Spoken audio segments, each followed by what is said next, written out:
Good morning student. Today we will start our exercise 3.4.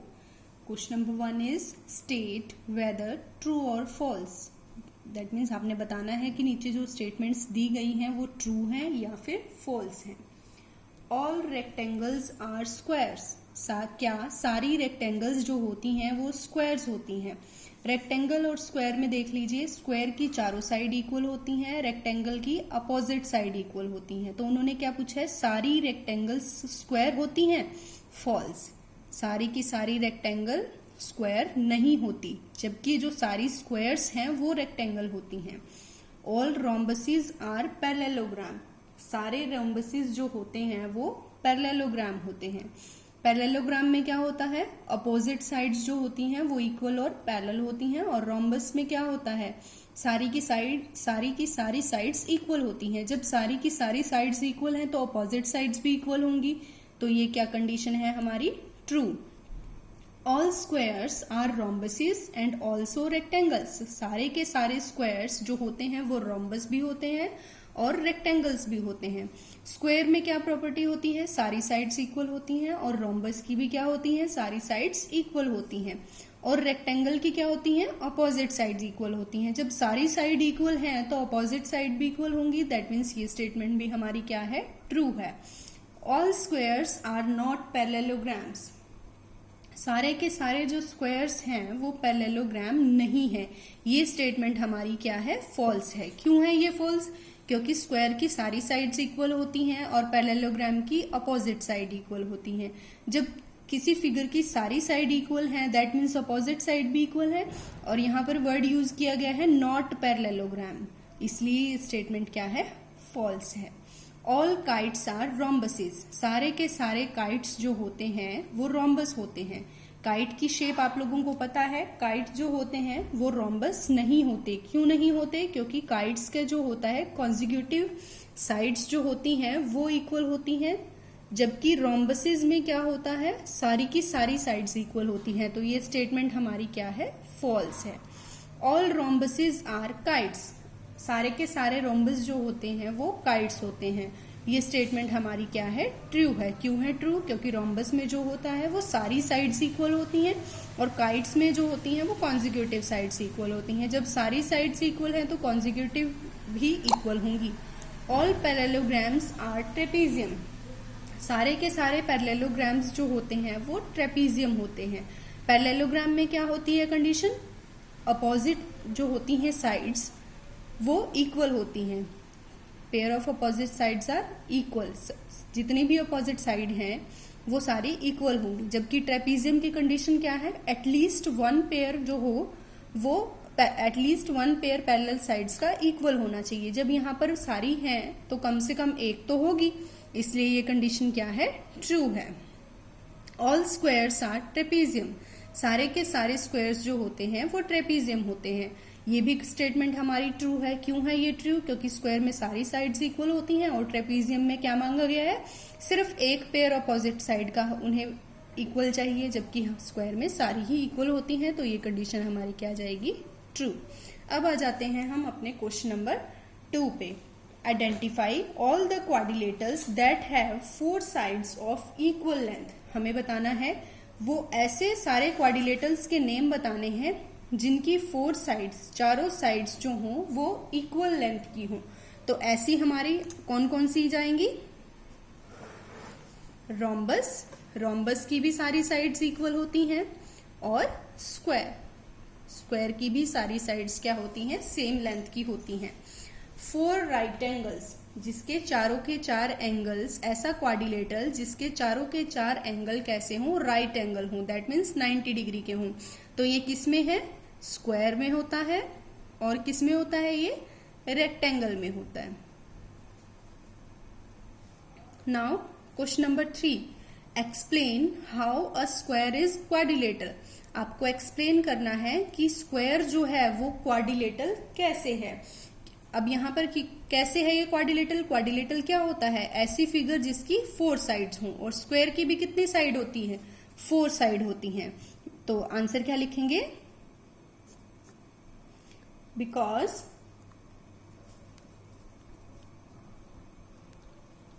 A square is four-sided, therefore it is a quadrilateral.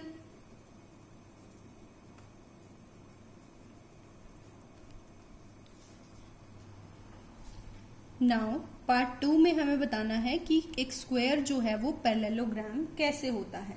अब square में देखो क्या होता है, square में सारी साइड्स क्या होती हैं, इक्वल होती हैं, जबकि पैरेललोग्राम में क्या होता है, सिर्फ अपोजिट साइड्स इक्वल होती हैं। अब स्क्वायर है जिसकी चारों साइड इक्वल हैं तो अपोजिट साइड्स तो इक्वल होंगी ही, तो इसलिए क्या है, ये एक पैरेललोग्राम है। आंसर क्या लिखेंगे इसका,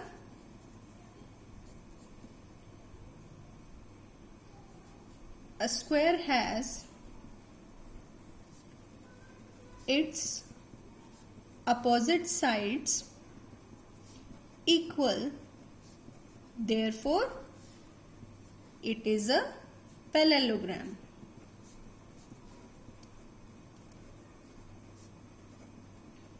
नेक्स्ट, अब हमें बताना है कि एक स्क्वायर जो है वो रोम्बस कैसे है, स्क्वायर रोम्बस कैसे है। स्क्वायर और रोम्बस में क्या सिमिलरिटी है, स्क्वायर की भी चारों साइड इक्वल होती हैं और रोम्बस की भी चारों साइड्स क्या होती हैं, इक्वल होती हैं। तो आंसर क्या लिखेंगे,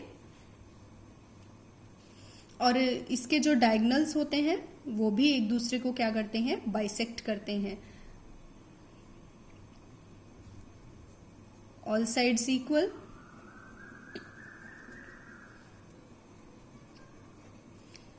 और क्या है, diagonals bisect each other. Diagonals वाला आप इसमें भी लिख सकते हैं।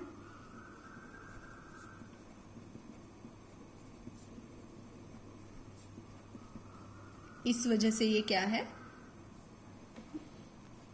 It is a rhombus. Next, a rectangle. एक स्क्वायर को आप रेक्टेंगल कैसे बोल सकते हैं, स्क्वायर को रेक्टेंगल कैसे बोलेंगे, क्योंकि स्क्वायर की जो होती हैं फोर साइड्स इक्वल होती हैं और रेक्टेंगल की क्या होती हैं, अपोजिट साइड्स इक्वल होती हैं। तो यहां से क्या आएगा, अपोजिट साइड्स आर इक्वल। और हर एक एंगल कितने डिग्री का है, each angle is 90 degree, therefore क्या होगा, square is a rectangle.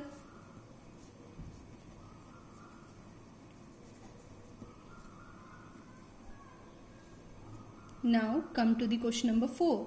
Name the quadrilaterals whose diagonals bisect each other. हमने उन quadrilaterals के नाम बताने हैं जिनके डायगोनल एक दूसरे को बाइसेक्ट करते हैं। तो ऐसे कौन कौन से हैं, नंबर 1 पे आ जाएगा हमारा पैरेललोग्राम, और कौन सा है, रोम्बस, और है स्क्वायर, नेक्स्ट इज रेक्टेंगल। इन चारों के जो डायगोनल्स होते हैं वो एक दूसरे को बाइसेक्ट करते हैं। बाइसेक्ट मीन्स 2 इक्वल पार्ट्स में डिवाइड करते हैं। नेक्स्ट, अब हमें उन क्वाड्रिलेटरल्स के नाम बताने हैं जिनके diagonals are perpendicular bisector of each other. Means bisector तो है, एक दूसरे को इक्वल पार्ट्स में तो डिवाइड करते हैं, लेकिन परपेंडिकुलर हैं एक दूसरे पर। मीन्स जहां पर भी वो मीट करते हैं वहां पर 90 डिग्री का एंगल वो बना देते हैं। अब हमारे पास 4 ऐसे हैं जिनके डायगोनल्स बाइसेक्ट करते हैं, लेकिन इन चारों में से ही वो आएंगे जिनके डायगोनल्स मीट करने पर 90 डिग्री के एंगल बनाते हैं। तो इन चारों में से वो है रोम्बस एंड स्क्वायर। इन दोनों के जो बाइसेक्टर्स जो डायगोनल्स हैं वो परपेंडिकुलर बाइसेक्टर हैं। Next, name the quadrilaterals whose diagonals are equal. तो ऐसे कौन से हैं, स्क्वायर एंड रेक्टेंगल। इन क्वेश्चंस को करने के लिए आपको इन सब की प्रॉपर्टीज जरूर पता होनी चाहिए, तभी आप ये क्वेश्चन अच्छे से कर पाएंगे। Question number 5, explain why a rectangle is convex quadrilateral. आपको बताना है कि एक रेक्टेंगल जो होता है वो कन्वेक्स क्वाड्रिलेटरल क्यों होता है। क्यों होता है? क्योंकि जो रेक्टेंगल होता है, रेक्टेंगल ये शेप, इसके जो दोनों डायगनल्स होते हैं, ये डायगनल हो गए इसके दोनों, ये जो दोनों डायगनल बने हैं ये इसके इंटीरियर में ही बन रहे हैं, मींस इसके अंदर ही बन रहे हैं, रेक्टेंगल से बाहर नहीं बन रहे हैं। तो इसलिए ये क्या है? ये कन्वेक्स क्वाड्रिलेटरल है, because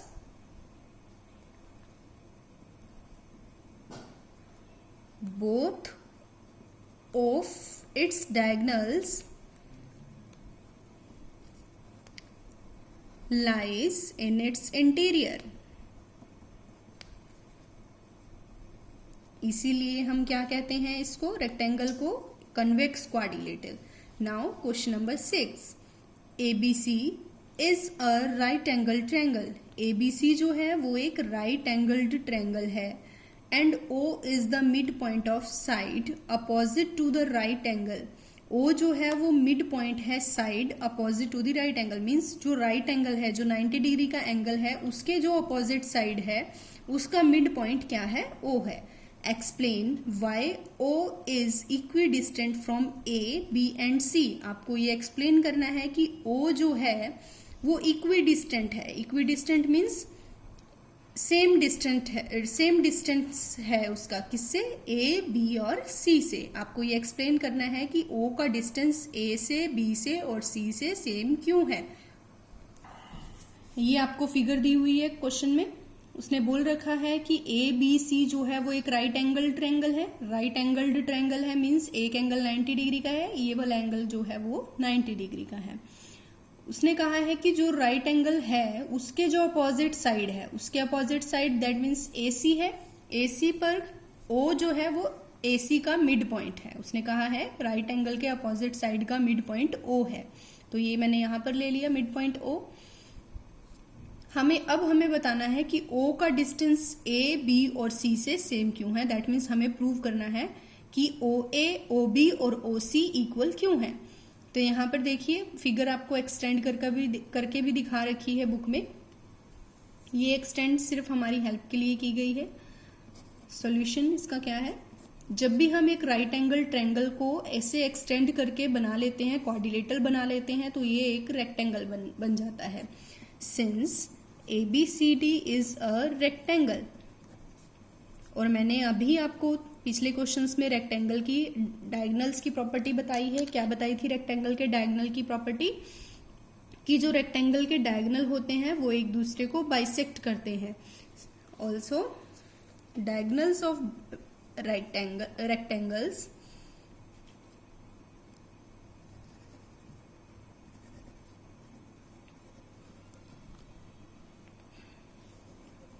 bisect each other, that means वो टू इक्वल पार्ट्स में डिवाइड हो जाते हैं। तो यहाँ पर कहाँ पर मीट हो रहे हैं? O पर। तो यहाँ से क्या आ जाएगा? This implies OB is equals to OD and OA is equals to OC। जब OB OD के इक्वल है और OA और OC दोनों बराबर हैं, तो यहां से क्या हो जाएगा? और हमें पता भी है डायगोनल्स, रेक्टेंगल के डायगोनल इक्वल भी होते हैं। Also diagonals of rectangle are equal. तो यहां से क्या आ जाएगा? दिस इम्प्लाइज ये दोनों चारों आपस में इक्वल हो जाएंगे। OB is equals to OD is equals to OA is equals to OC। चारों जब इक्वल हो गए तो यहां से क्या आ गया? हमें क्या प्रूव करना था? OA is equals to OB is equals to OC। इसीलिए जो O है वो इक्वी डिस्टेंट है A, B और C से। ये थी स्टूडेंट्स हमारी एक्सरसाइज 3.6।